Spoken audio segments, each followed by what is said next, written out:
Good morning, July 1st, 2020. Can you believe it? I'm Pastor Rusty, and this is the Daily Inspo.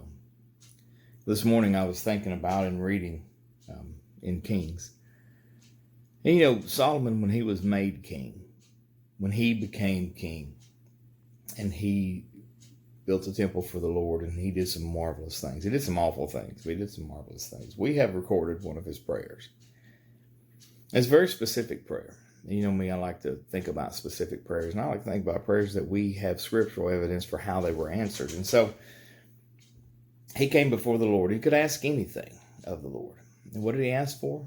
He asked God for an understanding mind to govern the people, able to discern between good and evil. For who can govern this great, your people, the great people of God? That's a good prayer. That's something that, if you think about it, he didn't ask for riches. He didn't ask for wealth. He didn't ask for power. He had a position that was a God-sized position.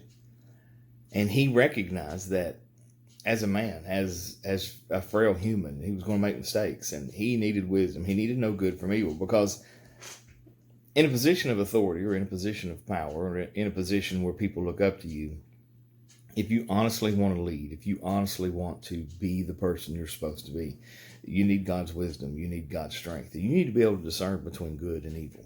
Now, today we've got people calling good evil and evil good, and people have a reasoning or a backup or instances, and we live in this age of ideologies that clash with one another.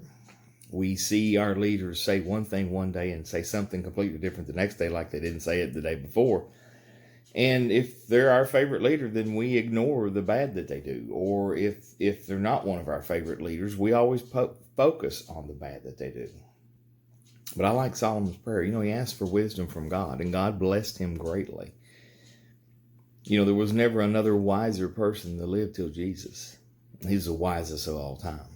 Solomon, we know how his life went and how it fell apart, basically, because even though he had the wisdom, he didn't practice it. Even though he knew right from wrong because God blessed him with it, he got caught up in the world around him. He got entangled in the affairs of this world instead of being the man of God that he should have been all along. That's a very powerful prayer. Lord, give me wisdom. Lord, help me to understand good from evil. Because sometimes we know about sheep's or wolves in sheep's clothing. We know how people come to seduce and trick and infiltrate, and it's hard to stay on point. It's hard to stay on guard. It's hard to continually want to discern good from evil in every situation, because sometimes we let our own emotions get involved, or we let our own thoughts get involved, or our own blessing or our own benefit get involved.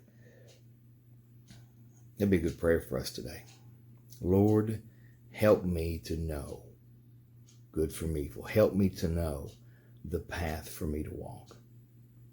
If we'd pray that every day, if we would get up and just ask the Lord to help us this day, to get through this day, to know where we're supposed to go and what we're supposed to do and what we're supposed to say, and just leave it all up to Him, then we will have that peace that comes from walking with God. And I tell you what, I wouldn't trade the peace of God for anything this world has to offer.